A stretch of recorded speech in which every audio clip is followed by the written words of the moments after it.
Friends, did you know that over 60% of your first-time clients are never coming back to your business again? They are going to your competition. That is so painful, and it doesn't have to be that way.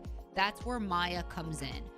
Maya is the ultimate marketing software for the beauty and wellness industry. We have a proprietary funnel utilizing special algorithms to help connect the right consumers with the right providers at your business. So what does this mean? This means Maya helps you get higher spending clients you love to work with who stay the long haul. If you want to increase your revenue, increase your client count, increase your average ticket, and increase your new client retention, then you need Maya. Go to the link in our show notes to get your demo of Maya set up. Or go to joinmaya, that's MYA.com, joinmaya.com, and see why over 500,000 consumers have trusted Maya and the businesses that we work with to find their perfect beauty and wellness pro. We have your back, we always will, and we promise you will love Maya. Thank you for joining me. This is Katie Whitledge with the Beyond the Technique podcast. Today we're talking about what clients know that you don't. Dun, dun, dun. Well, what the heck are we going to be talking about with this topic? I promise you the professional consumer is more educated and in the loop than ever. And we have an industry amazing founder and CEO of Innersense Organic Beauty here. First time guest, Greg Starkman, who has been in the industry for over 40 years. Just like you, most of you started out as a stylist, moving into becoming a beauty executive, and then the founder and CEO again of Innersense Organic Beauty. You're going to hear about his journey, why he took the path of organic products and made his own. What was the gap that he saw that he knew he had to do something different and better? And you're going to hear about his incredible efforts when it comes to legislation. We're going to dive into all of that right now. So without further ado, help me welcome Greg Starkman. Welcome to Beyond the Technique. Katie, so good seeing you. Thank you so much for the time and the opportunity to connect. It's my pleasure. We've been talking about doing this for so long, and Right. I'm such a fan of Innersense. First off, let me just tell you, if you're listening today, I would love for you to go and watch today's conversation. If you click on the link in our show notes, you can watch our episode on YouTube. It's always fun to see the faces behind the names. Secondly, I'm obsessed with the products. I always tell Greg they just launched this body butter, and I'm obsessed. I've already gone through 3 containers, and I literally hoard. I keep 2 at a time, one in my gym bag, one at home. I love it that much. So I love and appreciate that you put so much thought and passion into everything you've created. But let's go back to the beginning, because you have been in this industry for a really long time. Tell me, how did you get your start? What made you decide to become a hairstylist? Well, I actually was born and raised in the business. I often say that my mother was in the cosmetic space, right? But she broke water with me in the salon. True story.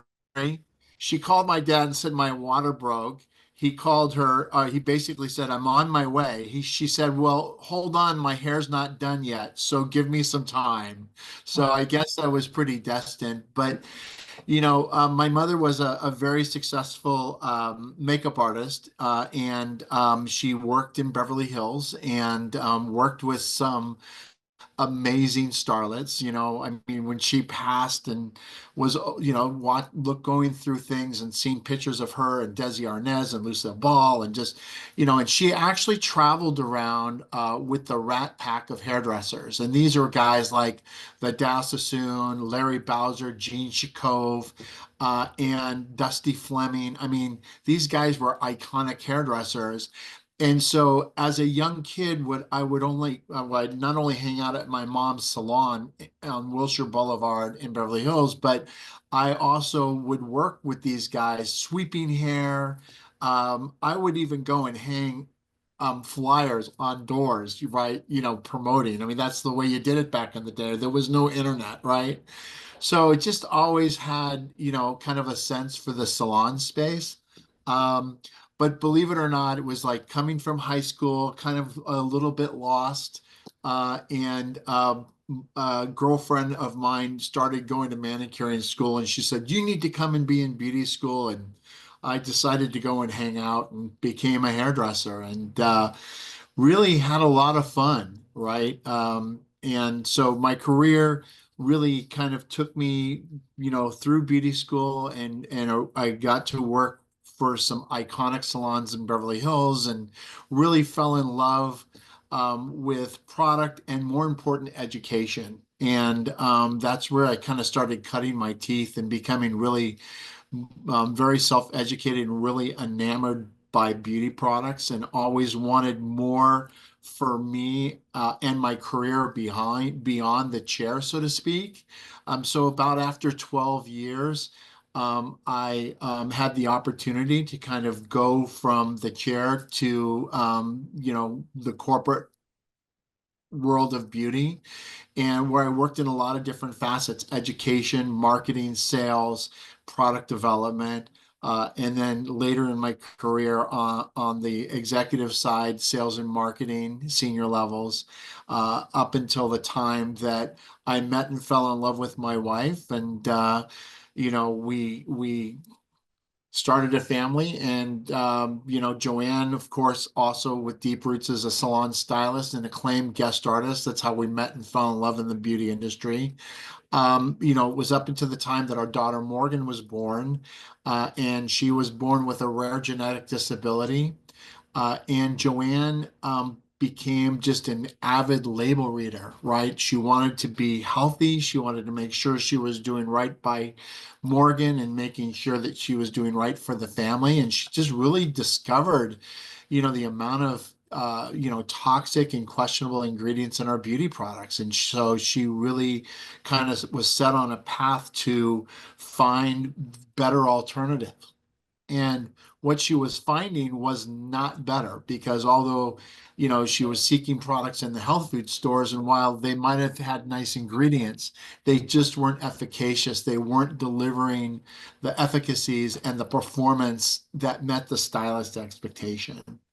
And so, really, kind of at a very parallel path, I became really enamored with the safe cosmetic movement, which was being driven by EU standards, being really driven back in the mid to late 90s. And the companies that I was working with didn't have very much of an appetite for really adapting to changes that the EU was driving, relative to what we called ingredient directives on what to eliminate. And the EU eliminated well over 3,000 commonly used ingredients. So I think at that time, we just really felt like, was there an opportunity to chase a chemistry that would eliminate the most egregious toxic ingredients? And this is everything beyond sulfates, parabens, and silicones, but this is about eliminating phthalate-based ingredients. These are, eliminating, ingredients that are known as industry disruptors. These are ingredients that directly have links to cancers, that there's science behind. So really, these are PEGs, MEAs, EDTAs, fragrances, all the fragrance-based ingredients, as well as synthetic polymers that are very rampant within beauty products. So we really set out over 4 years to really kind of develop a chemistry that really addressed this emerging trend. And mind you, we were early pioneers. We weren't chasing a trend. We were basically working to pioneer a chemistry that was really adaptive to what this new consumer trend was really all about. It's so interesting. I can relate on the food side where I try to eat clean and something will say that it's sugar free, but then you read the ingredients and it's got sucrose or some sort of fake version, right? So what stylists don't know are, nobody teaches you in beauty school, and oftentimes you're not getting this depth of education when you have product knowledge classes with brands of like, hey, let's go through these ingredients. And this is what each thing actually, because a polymer is plastic. By the way, for everybody listening, EU is the European, they Mhm. have different standards. The US has never really adopted all of that, which I know we're going to get into.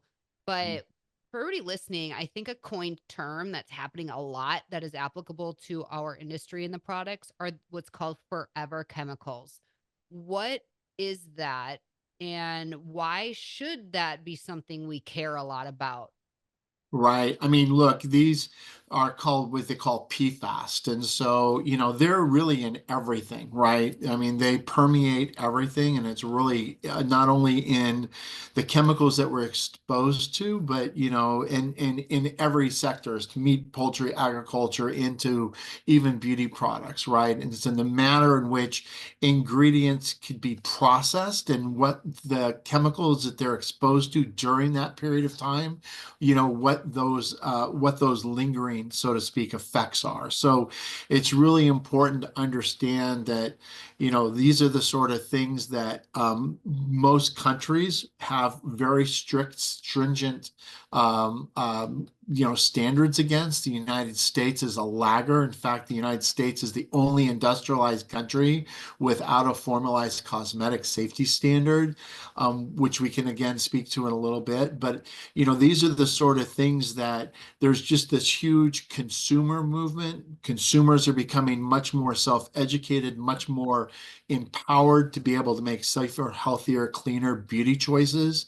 And so really, as I said, Innersense, was at the very early stage of really focusing on developing products and developing the chemistry that eliminated these most egregious ingredients, phthalates, estrogens, disruptors, as well. And more importantly, the cosmetic ingredients that are very rampant in beauty products. And to your point, these are resins, silicones, plasticizers, microplastics.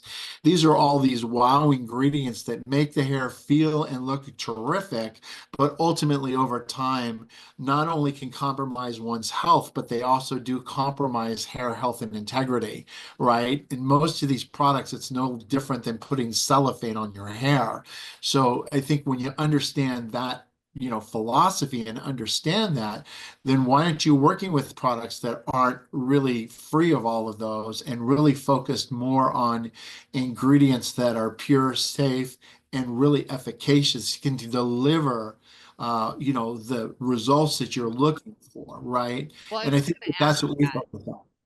I was going to ask that because there are consequences to using products that have a temporary, like instant gratification. My hair looks great, but at the cost of my health. And it's just like a slow drip of poison where it's not going to hurt you today, but over a long period of time, you're going to potentially have some struggles. I think kids are going into puberty so much earlier. And even I think young boys have the lowest testosterone rates we've ever seen in history. And there's something to this.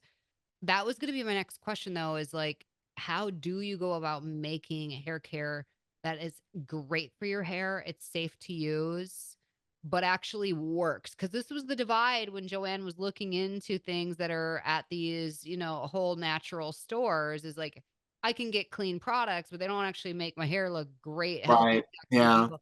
So, from ideation to launch, what did you have to learn and go through to make sure that it was both clean and it performed well?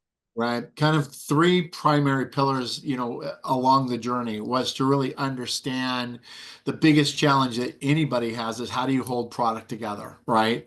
Especially ingredients. So that was probably one of the biggest challenges we face in the way that, there's two things when you look at the paradigm of formulation. Water, which is always the first and cheapest ingredient on the bottle, and most product, believe it or not, professional and consumer, contains anywhere between 70 to 85 plus percent water, and then you have to utilize a lot of synthetic emulsifiers to hold it together and to thicken that up, right? So that's one piece. So what we had to do was we not only needed to really focus on not only how we curated ingredients, but more importantly, how we process those ingredients to eliminate the exposure rates of commercialized ingredients that were highly commercialized, or they go through a lot of synthetic process, or they're exposed to a lot of ethylene oxides or other types of solvents to break them down. So we basically curate ingredients at their rawest form and do a lot of cold pressing or distillation.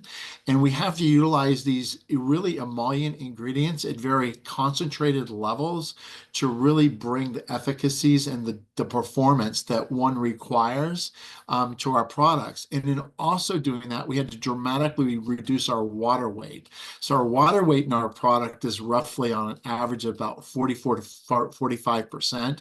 And that's why our products are really concentrated. And then they're self-emulsifying. So basically, there's very little room for margin of error when we're compounding and cooking the product, but we bring them together in a manner that allows them to be self-stabilizing, right? And so that's really kind of the benefit. But I think the other key here is that we're utilizing a lot of skincare grade ingredients. We're utilizing a lot of ingredients that come to us in their very rawest form. I often kind of talk to the story about shea butter. Shea butter is shea butter, and I can buy 15 different grades of shea butter. I can either buy something that's heavily commercialized, that, processed in a very commercial manner, or I can buy fair trade shea butter that's cold pressed and utilized at its most raw form. And the cost variance is anywhere between $25 to $30 per pound. So, when you're kind of bringing something of that efficacy in, however, on the label, it still says shea butter. And I can also share with you that when you're utilizing shea butter that's $5 a pound, it's been heavily processed and heavily adulterated, meaning that we're threading in performance-based ingredients into that they don't have to disclose. So a product can literally say silicone free, but it could be laced in or adulterated into other ingredients that they don't have to necessarily disclose. And that's throughout the entire, ingredient deck. It's really, really important. Even when a product says today silicone free, they're utilizing other ingredients like dimethicones, and or the newest kind of silica alternative is polyquaterniums, which are the newest compound that we've begun to see in beauty formulas. But these are synthetic polymers, resins that just basically latch on to the external structure of the hair and again just build up, right? You feel it when you're in the shower, you feel that film. Those are those types of ingredients. So not to say that these are harmful, but you know what? They're harmful to the hair, but they're also equally as harmful to the environment. So these are the other things that we really focus on as well. So I think, look, there's a And lot of I want to science. bring something up really quick though, because everybody listening's like, that's an elevated approach Mm, to creating amazing organic professional hair care.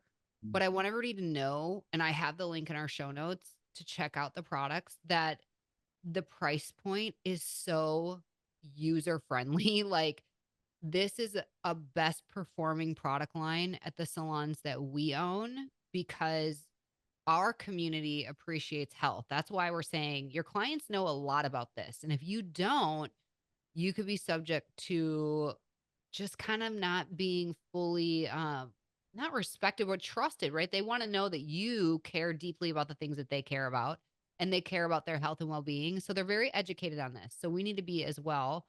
But it's also accessible pricing. This isn't going to be a $70 or $80 bottle of shampoo, not even close. So I love that you have made this environmentally friendly, of course, clean, high performance, and also it's affordable so that like no matter who people are and what their background is, they can afford and have access to these products. So thank you for doing Thank you. that. Thank you. Thank you. No, I um, think it's really important. You touched on one thing that I think is really important here. is that, especially coming through COVID, the consumer demand is grown exponentially. And I think with that being said, consumers have absolutely self-educated, right? They again have a high demand for purity, safety, and efficacy, and they expect the product to perform. And I think that we've been able to kind of meet all of those key pillars. And as I was sharing with you earlier before we got on, the amount of consumers that walk into salons and really help part of that education process. And really, I can't tell you how many times I speak to salon professionals who share with me, I had no idea. Right. And they're no longer taking things for face value. It's not about how pretty the packaging is. It's not about how great it's marketed.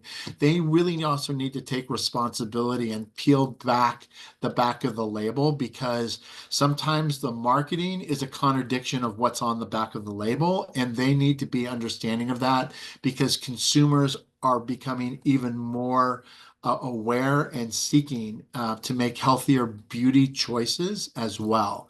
And the information is not only coming at them on the internet, but it's also coming through beauty influencers who are also really kind of steeped into the whole movement.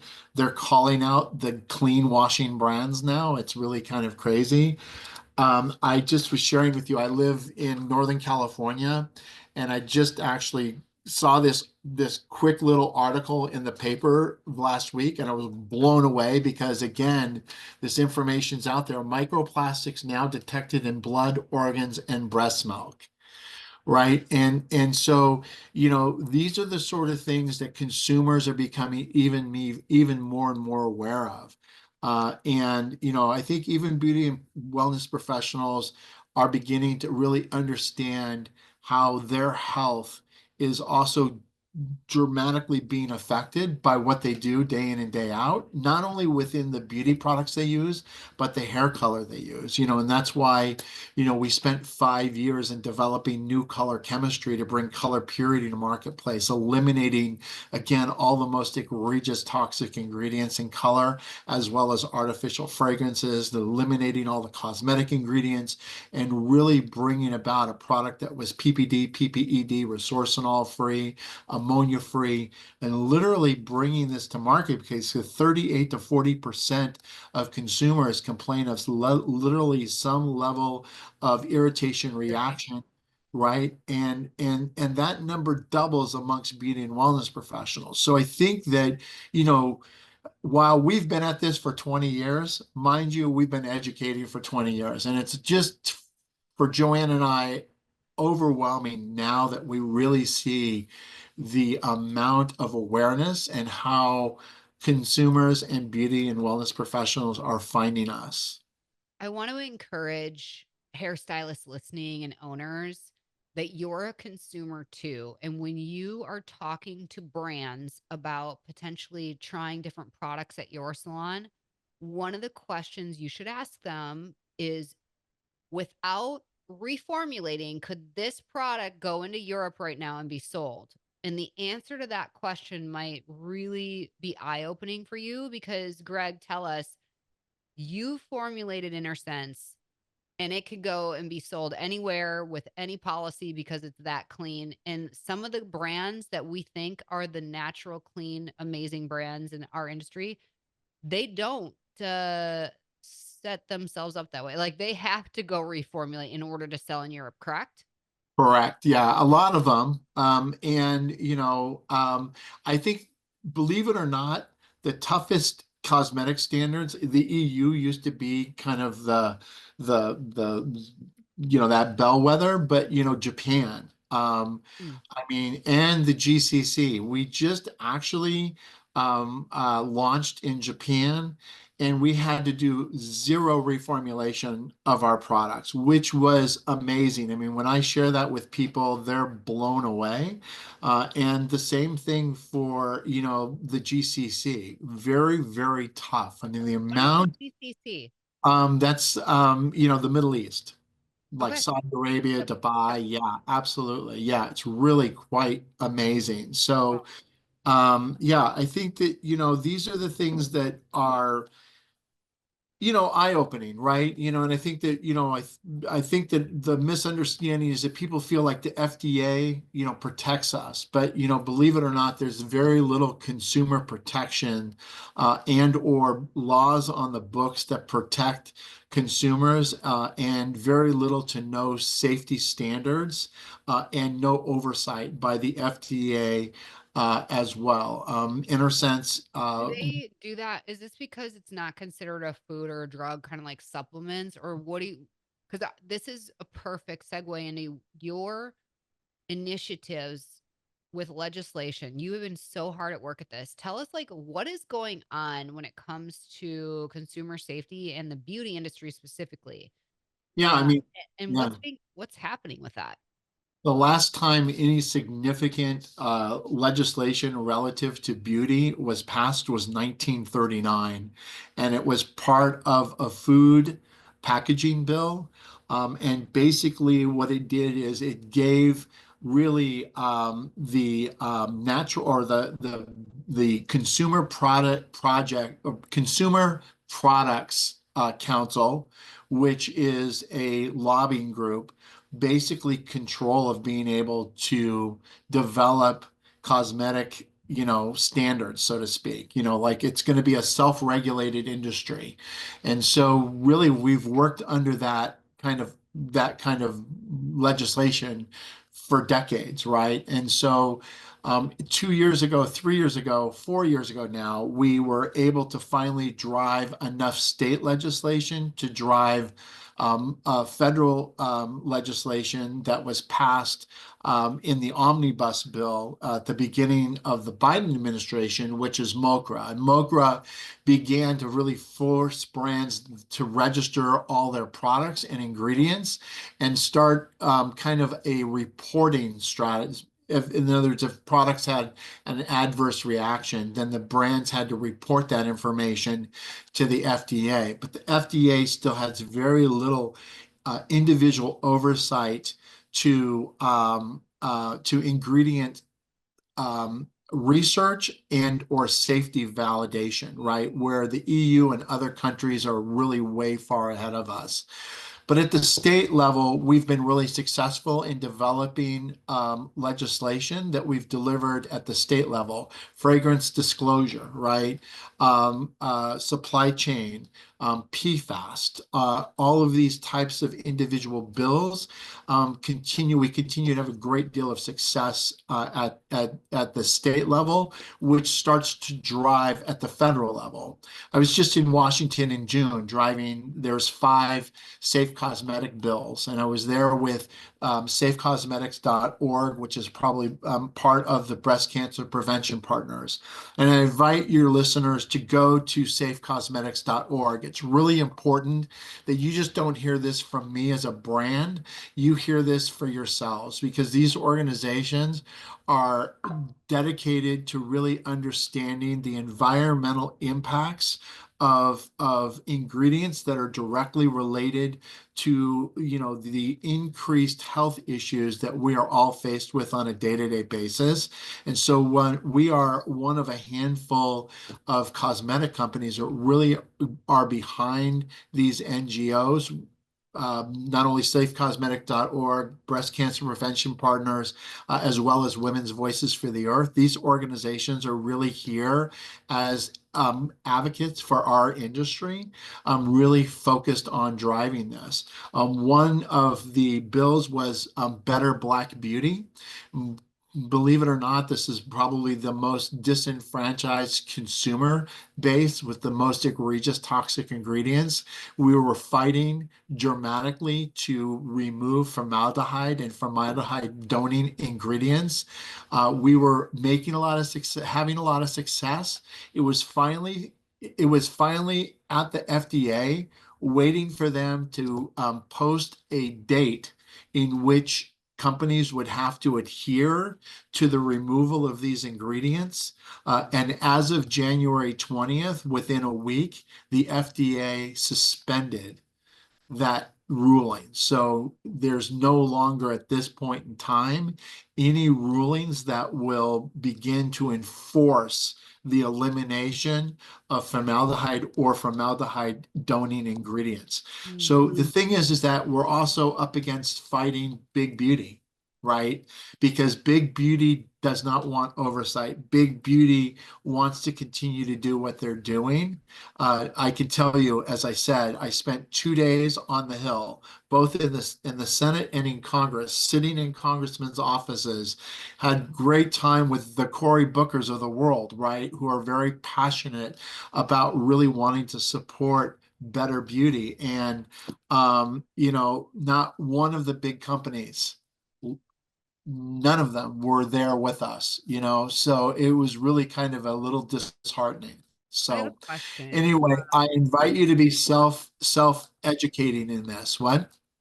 Yeah, and I will include the links in our show notes for everybody to Yeah, check please do. out. And I'm curious, I just saw in the news that there's certain tuna cans that are getting recalled. Is there such a thing of like beauty products getting recalled? Absolutely. In fact, major brand just had a major recall as well, because of product contamination. So, Is that due to you the know, MOGRA where they have to like say, oh, somebody was harmed from there? Like, it is it's not absolutely being now like they have to regulated be and there's no consumer safety tied to it. Okay? they have to be self-reporting now. Okay. Up until, again, 4 years ago, you didn't have to. It would kind of fly underneath the radar screen, right? So, again, they have to be self-reporting. It was in the news, so I would invite you to kind of Google it Yeah, I'm for going to your. say this though. I'm going to say this. What clients know that we don't. That's our topic. And I know that that's like clickbaity, but listen, our salon used a very, very big line for curly hair. It was the consumers that drove change for us to get rid of that product line because consumers were reporting their own um, injuries, I'll say, from using the line. And it was like we had a divide. Half the team was on board to still have the products, the other half weren't. And I was like, no, I want 100% buy in. There's got to be a product line out there that can support high textured curly hair. And that's when we learned about Innersense. And then when we started following your brand and the amazing artists who use your products, we were sold because, like you said, it's not just clean and safe, but it works. I want everybody to know that in our show notes, I have a link for you to go and purchase your own set of Innersense products. I want you to try the product and you're going to save 15% on your first order with them. Just go and try. I promise you, minimally, like try a cleanser of your choice, a conditioner of your choice, and that freaking body butter. Just do it. I promise you will be obsessed. Okay. I know that you're working on so much. What You have your color line, you have your hair care line, you are bringing skincare to the forefront. What is your major objective as we are now in almost to Q2 in 2022? Or I'm sorry, in 2025. I know we're here. Wow, there is so much going on. I think right now, hair color is our big initiative. It's really driving that out. It's really educating salons. And look, I think hair color is the hardest thing to kind of rethink, but I think at the same time too, consumers are becoming more aware and the demand for safer, cleaner, better, and we're able to deliver that. It doesn't mean you necessarily have to trade out your color, but you need to be able to have a color in your portfolio that meets that needs and services that specific color. I think one of the things that I'm really proud about is that this color has absolutely no processing fume or fragrance. And at the same time, too, it's amazingly gentle. Customers that have come to us and said, I can't color my hair because of irritation, report zero irritation. But you know what? You don't have to jump through hoops. It processes just like your existing color. It performs like your existing color and without all of the hoops. And again, you can have confidence and simple 42 shades. I mean, I invite you to come and experience it, look at it, because if anything, Innersense is not about hype. We're about who we are. And, I think that, when you come and visit us and you get to know who we are, the products really speak for themselves. Customer retention and love for the brand is huge, as you know, as a salon owner.